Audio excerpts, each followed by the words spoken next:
नमस्कार साथियों, हिंदी स्टेनो बढ़ोत वाले चैनल में आपका हार्दिक स्वागत है।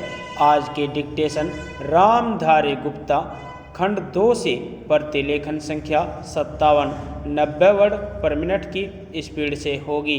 तो आइए शुरू करते हैं। डिक्टेशन शुरू होगी 5 सेकंड बाद।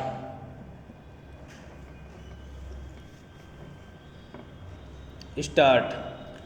अध्यक्ष महोदय, भारत संसार के सभी देशों के साथ शांति और मैत्री की नीति का अनुसरण करता रहा है और ऐसे अवसरों पर जब भी यह आशा हुई कि हम शांति स्थापना के हेतु कुछ कर सकते हैं, हमारे देश ने जिम्मेदारियों को उठाने में कोई संकोच नहीं किया।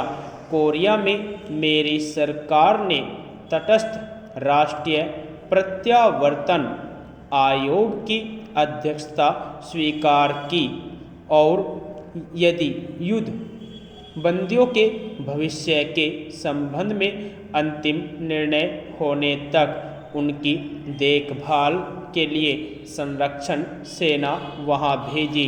दुर्भाग्यवश विराम संधि समझौते में सुझाई गई पद्धति के अनुसार कार्यवाही नहीं की जा सकी, जिसके कारण एक कठिन स्थिति पैदा हो गई। कुछ दिनों में ही आयोग अपना काम समाप्त कर देगा और संरक्षण सेना अब धीरे धीरे भारत वापस आ रही है। कोरिया में प्रमुख विवादग्रस्त प्रश्नों का अभी तक निपटारा नहीं हुआ है। मुझे पूर्ण आशा है कि संयुक्त राष्ट्र संघ की महासभा में अथवा कहीं और इन आवश्यक मामलों को सुलझाने का शीघ्र ही प्रयत्न किया जाएगा।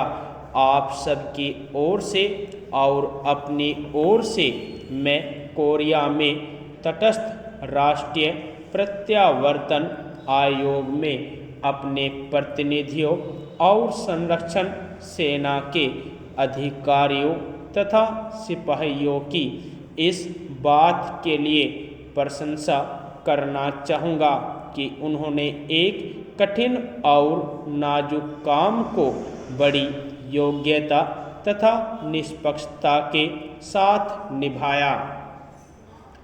विदेशों से भारत के संबंध मैत्रीपूर्ण बने रहे हैं, यद्यपि कभी कभी गलतफहमियां पैदा हो जाती है।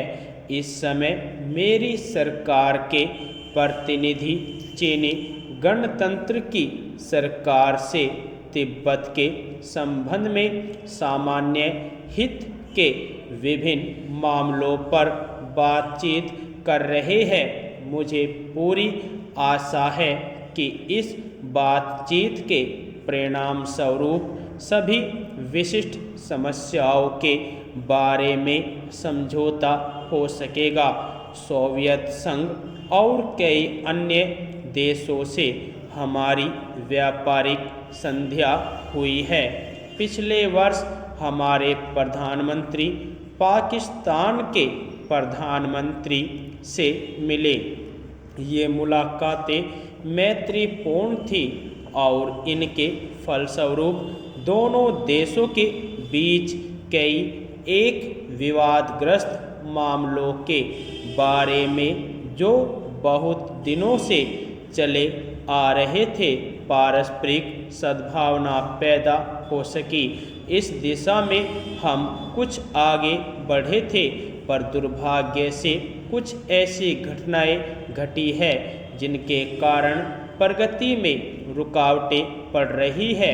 मुझे खुशी है कि मेरी सरकार और श्रीलंका की सरकार के बीच श्रीलंका के भारतीय प्रवासियों के प्रश्न पर समझौता हो गया है।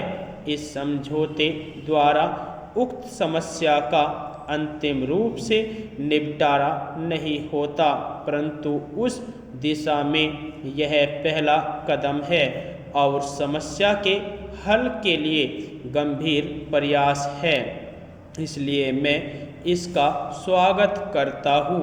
अपने पड़ोसी राष्ट्रों श्रीलंका तथा बर्मा से, जिनके साथ हमारे भौगोलिक ही नहीं बल्कि चिरकाल से सांस्कृतिक संबंध भी है, मैत्रीपूर्ण संबंध को उन्नत करने का मेरी सरकार सतत प्रयत्न करती रही है।